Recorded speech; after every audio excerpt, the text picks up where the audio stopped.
ఏ దారిలో వెళ్ళాలో తెలియక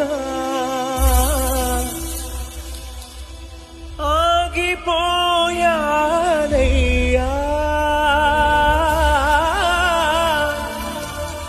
మార్గము చూపించి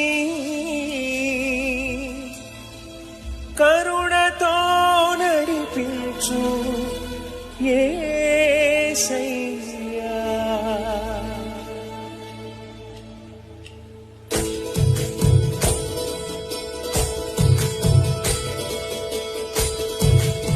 చప్పడు గుర్తుదే మేపరుచుకున్నామా?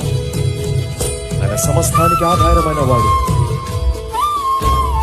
ఆయన కృపతో మనం జ్ఞాపకం చేసుకునే దేవుడు ఆయన. ప్రతిదినం ప్రతి క్షణం మనం చేపట్టి నడిపించే దేవుడు ఆయన.